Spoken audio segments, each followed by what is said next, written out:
Senhor, no início deste dia, peço-te a paz e a sabedoria. Torna-me uma pessoa virtuosa, espelho de tua bondade neste mundo. Quero contemplar tuas criaturas com olhar cheio de amor, cuidado e compromisso com a justiça.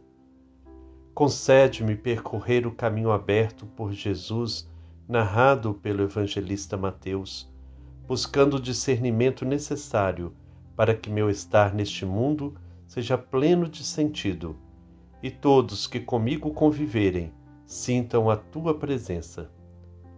Que eu possa chegar à noite com o coração em paz, por ter cumprido a vossa vontade e não ter permitido que meu dia passasse em vão.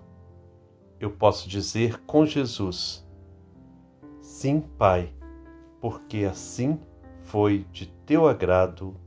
Amém.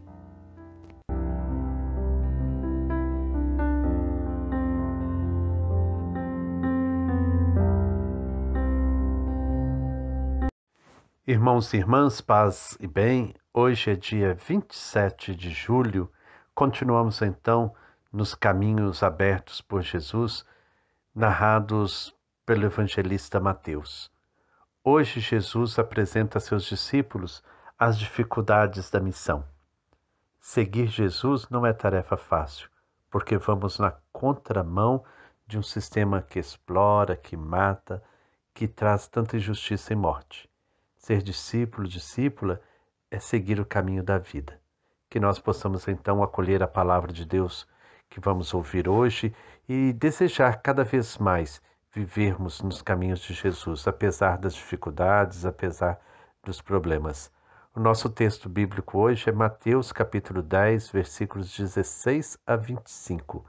Quem vai proclamar será a Benícia, de Uberlândia. Ouçamos então esta palavra com atenção.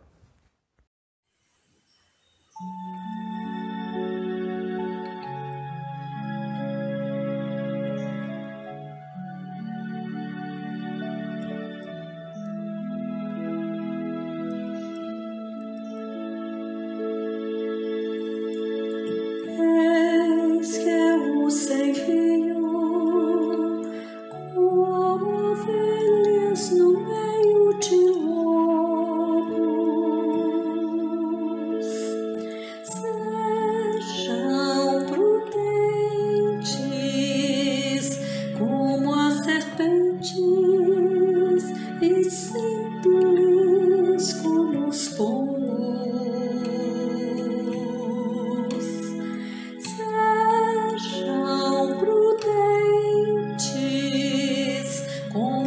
Serpentes e simples como os pombos, como os pombos.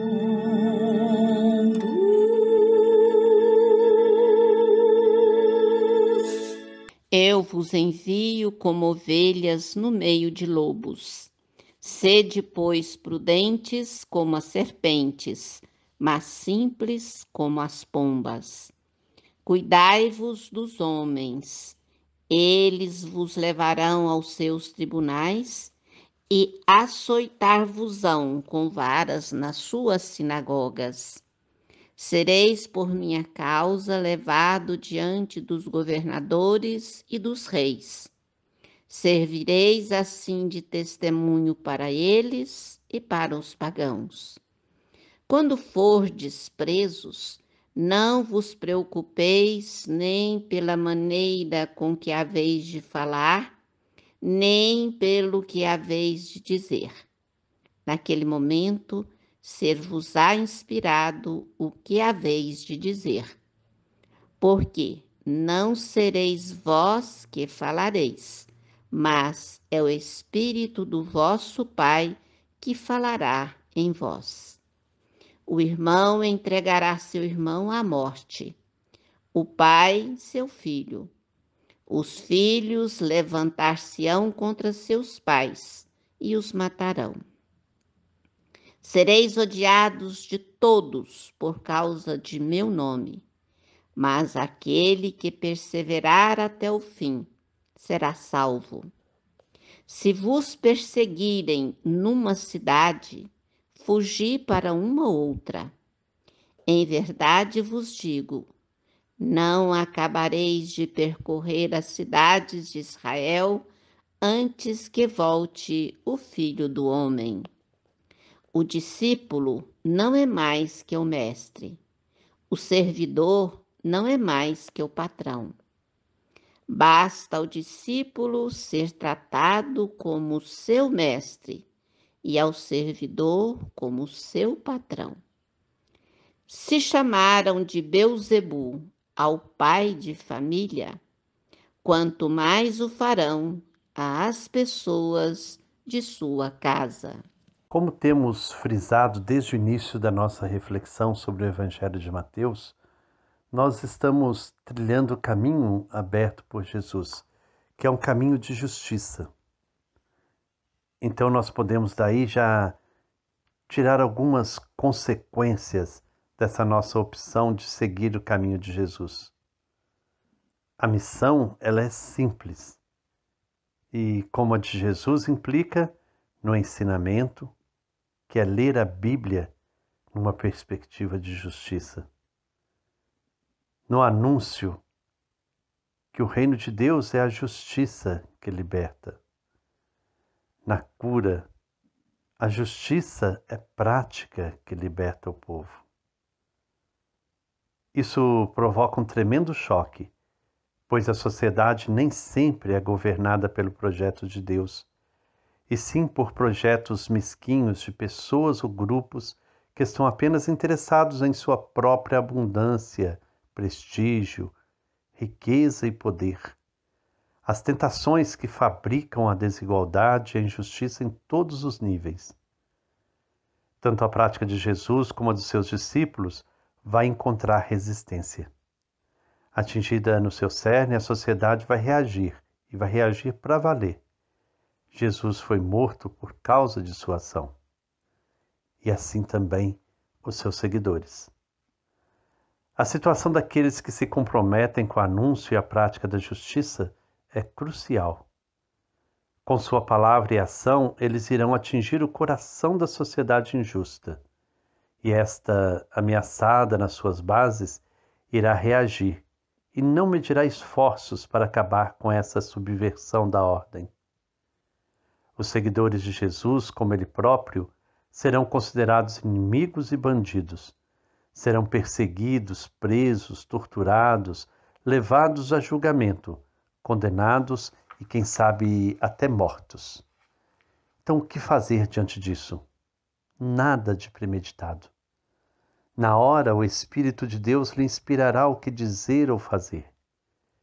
Quem entrou para a luta que traz o reino de Deus deve confiar em Deus. Quem cuidará da sua honradez é o próprio Deus. A situação mais terrível será o ódio e a solidão.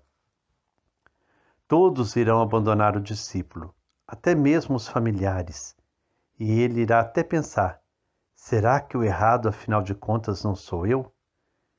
Esse é um momento difícil. Continuar ou abandonar tudo? Ficar sozinho ou abandonar tudo? Ficar sozinho e sustentar a causa ou deixar de bobagem e ser como todo mundo? É um momento crucial. Ou ir com Jesus até o fim, ou pular fora por causa do medo, que sempre apresenta dois modos: solidão e morte. Jesus não teve medo de ficar sozinho e de enfrentar a morte. E ele lembra: o discípulo não está acima do mestre. Se chamaram de Beelzebu, chefe dos demônios, o dono da casa, quanto mais os que são da casa dele. O discípulo tem por quem puxar, então por isso nós não podemos ter medo. Precisamos sempre crer que se estamos a caminho com Jesus, Ele não nos abandona, Ele está sempre conosco. A tarefa que os discípulos estão recebendo mexe com os interesses, seguranças e tradições. Jesus então lhes esclarece que as ovelhas sem pastor são ainda atacadas por lobos e estes os aguardam. Para resistir é necessário espelhar-se naquele que os enviou e ter a convicção de que a missão é guiada pelo Espírito Santo, sem recuar diante das difamações e hostilidades, e sem fazer uso dos meios empregados por seus opositores. Precisamos ser diferentes, caminhar com a clareza do Espírito e deixarmos assim Deus guiar nossas vidas. Que o Senhor fortaleça e anime cada um de nós para que possamos ser verdadeiros discípulos e discípulas, missionários do seu reino. Que o Senhor nos abençoe, em nome do Pai, do Filho e do Espírito Santo. Amém. Eliane Farinhada. Olá, Frei Gilberto. Olá, queridos irmãos e irmãs. Então, fiquei pensando aqui na reflexão de hoje. Para ser discípulo de Jesus, não se pode ter medo. E isso me levou a pensar o que é o medo, um sentimento que pode afetar qualquer um, é próprio do ser humano. O que nós não podemos é deixar que o medo seja mais forte e nos estagne e nos impeça de caminhar. Muitas vezes o medo pode se apresentar como sinônimo de comodidade, zona de conforto. Ter medo de se envolver com os problemas sociais, medo de denunciar as injustiças, tudo às vezes para não comprar briga com os poderosos, ou se indispor com o prefeito, o vereador ou o vizinho. E essa reflexão de hoje, Frei Gilberto, me fez lembrar uma frase que Dom Pedro Casaldáliga sempre falava: quem quer moleza não serve para ser discípulo, discípula de Jesus. Para assumir a proposta do reino é preciso coragem. E quem dá coragem para vencer todos os medos é o Espírito feminino de Deus, a Divina Ruá. Caminhemos com a clareza do Espírito. Vamos lá, Farinhada? Vamos lá, vamos cantar, pedindo então o Espírito de Deus que sopra sobre nós e nos encorajem a viver em comunidade.